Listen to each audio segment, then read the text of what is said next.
இன்றைக்கான வீடியோ என்ன நடக்குதுன்னு சொல்லிட்டு பார்க்கலாம். வீடியோக்குள்ளே போகிறதுக்கு முன்னாடி நம்ம சேனலை சப்ஸ்கிரைப் பண்ணிவிட்டு பக்கத்தில் லைக் பட்டனை தட்டி விட்டுருங்க. வீடியோ வந்துட்டு சூப்பராக இருக்குது. சரி வாங்க வீடியோக்குள்ளே போகலாம்.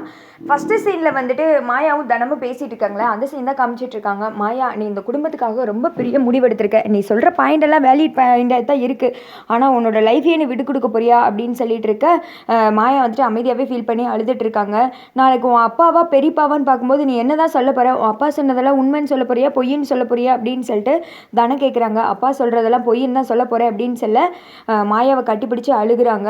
இந்த குடும்பத்துக்காக நீ எவ்வளோ பெரிய தாகம் பண்ணியிருக்க. நானாக இருந்தால் கூட இப்படிலாம் பண்ண மாட்டேன், யோசிப்பேன். இப்போ நீ இந்த குடும்பத்தை வந்துட்டு எவ்வளோ பெருசாக நினச்சிட்டு இருக்க. நீ உண்மையே வந்துட்டு உனக்கு ரொம்ப பெரிய மனசு தான் அப்படின்னு சொல்லிட்டு தனம் வந்துட்டு மாயாவை கட்டிப்பிடிச்சு அழுகுறாங்க. ரெண்டு பேருமே ரொம்ப ஃபீல் பண்ணுறாங்க. ஆனால் நான் சொல்கிறேனே, நீ வந்துட்டு தப்பாக எடுத்துக்காத. உனக்குன்னு ஒரு லைஃப் இருக்குல்ல, உன்னோட சந்தோஷத்தை நீ இந்த குடும்பத்துக்காக விட்டு கொடுக்க போறியா அப்படின்னு சொல்ல, எனக்கு இந்த குடும்பம் தான் பெரிய சந்தோஷம் அப்படின்ற மாதிரி வந்துட்டு சொல்லிடுறாங்க. அடுத்த சைடு வந்துட்டு ஜானகி அவங்கள தான் காமிச்சிட்டு இருக்காங்க. ரகுராம் அவங்க வந்துட்டு பஞ்சாயத்து கிளம்பிட்டு இருக்க. ஜானகி ஒரு மாதிரி யோசனை பண்ணிக்கே இருக்காங்க. மாயா வந்துட்டு அவங்க பெரியப்பாக்கு சப்போர்ட் பண்ணி பேசுவாளா அப்பாவுக்கு சப்போர்ட் பண்ணி பேசுவாளான்னு தெரியலையே. அதுக்கு மேலே சீனும் மாயாவை ரிஜிஸ்டர் மேரேஜ் பண்ணுற அளவுக்கு போயிட்டான். அப்படி இருக்கும்போது பஞ்சாயத்தில் உண்மையை தானே சொல்லுவான். என்ன நடக்க போகுதுன்னு தெரியவே இல்லையே அப்படின்னு சொல்லிட்டு குழப்பத்திலே இருக்க. என்ன ஜானகி, எதை பற்றி யோசிச்சுட்டு இருக்க? பஞ்சாயத்தை பற்றி யோசிச்சுட்டு இருக்கியா? நீ கவலைப்படாத. மாயா வந்துட்டு இந்த குடும்பத்துக்காக எல்லாமே பார்த்து பார்த்து செய்வா. அதுக்கு மேலே அவள் இந்த குடும்பத்து பொண்ணு, ஏன் பொண்ணு, அவள் தப்பாலாம் எதுவும் முடிவெடுக்க மாட்டா. எனக்கு அவள் மேலே முழு நம்பிக்கை இருக்குது. சீனுவும் நான் வளர்த்த பையன் அப்படின்ற மாதிரி சொல்லிட்டு இருக்க. எங்க உங்களுக்கு தெரியாதுங்களே அவங்க ரெண்டு லவ்வை பற்றி அப்படின்னு சொல்லிட்டு ஜானகி வந்துட்டு யோசிக்கிறாங்க. இதுக்கெல்லாம் காரணம் இந்த கிஷோர் தான். எப்படிடா நம்ம குடும்பத்தை அசிங்கப்படுத்தலாம் அப்படின்னு சொல்லிட்டு கங்கனை கட்டிக்கிட்டு அலைகிறான்.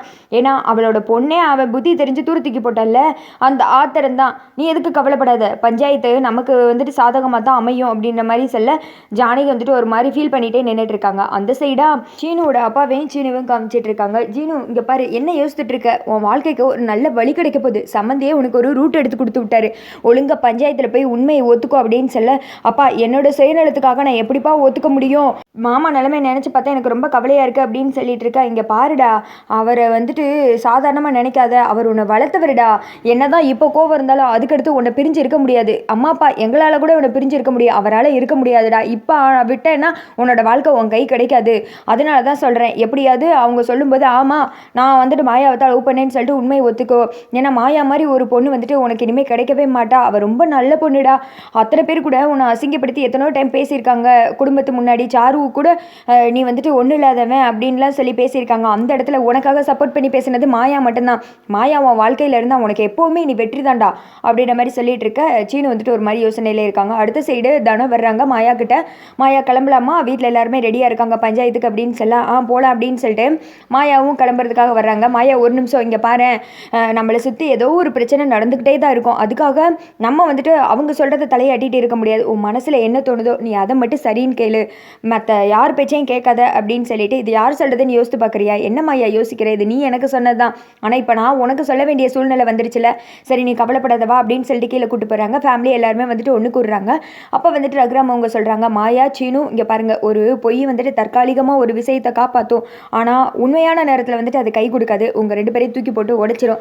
அதனால அந்த இடத்துல உண்மை சொல்லணும்னா உண்மையை சொல்லுங்கள், பொய் சொல்லணும்னு மட்டும் நினைக்காதீங்க அப்படின்னு சொல்லிட்டு கூட்டு போகிறாங்க. இங்கே பாரு, உன் மாமனாரே உனக்கு எடுத்து கொடுக்குறாரு, போய் உண்மையை சொல்லிடு அப்படின்னு சொல்லிட்டு சீனோட அப்பா வேற சும்மா இருக்காமல் அங்கே நோண்டிக்கிட்டு இருக்காரு. அடுத்து வந்துட்டு பஞ்சாயத்தில் கூடுற மாதிரி காமிச்சிட்டு இருக்காங்க. புவனேஸ்வரி அவங்க அண்ணனு வந்து இறங்குறாங்க.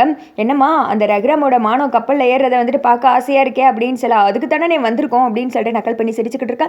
பஞ்சாயத்து எல்லாமே கூடிடுது. இதில் பிராத் என்னன்னா, மாயா வந்துட்டு லவ் பண்ண பையன் வந்துட்டு சீனு, அவங்க ரெண்டு பேரும் தான் கல்யாணம் பண்ணிக்க இருந்தாங்க. இவங்க குடும்பத்தில் உள்ளவங்க பேச்சை கேட்டு தான் என் மக அவளோட காதலையே வந்துட்டு வேணான்னு சொல்லிட்டான்னு அவங்க அப்பா புகார் கொடுத்துருக்காரு. இது உண்மையா இல்லையான்னு தெரியணும், அதுக்காண்டி தான் இந்த பஞ்சாயத்தை வச்சுருக்கோம் அப்படின்னு சொல்ல, மாயா வந்து எல்லாருக்கிட்ட உண்மையை சொல்லு அப்படின்ற மாதிரி சொல்ல, மாயா வந்துட்டு யோசிக்கிறாங்க. சீனுக்கிட்ட ப்ரப்போஸ் பண்ணது எல்லாத்தையும் யோசித்து பார்த்துட்டு ரொம்ப ஃபீல் பண்ணி அழுகுறாங்க. என்னம்மா வாயை திறந்து சொல்கிறதுக்கு உனக்கு இவ்வளோ நேரமாக சொல்லு அப்படின்னு சொல்லிட்டு சாருவோட அப்பா வேறு சும்மா இருக்காமன்னோண்ட எங்கள் அப்பா சொல்கிறதெல்லாம் போய் அப்படின்ற மாதிரி சொல்லிடுறேன். அவங்க அப்பா அப்படியே ஒரு மாதிரி இடிஞ்சு போய் நின்றுட்டு இருக்காரு. அப்படியே பாவி, உன்னை வந்துட்டு பெற்றதுக்கு உன்னால் என்ன பண்ண முடியுமோ அதை பண்ணிட்டேன் அப்படின்ற மாதிரி முறைச்சி வந்துட்டு மாயாவை பார்த்துக்கிட்டு இருக்க.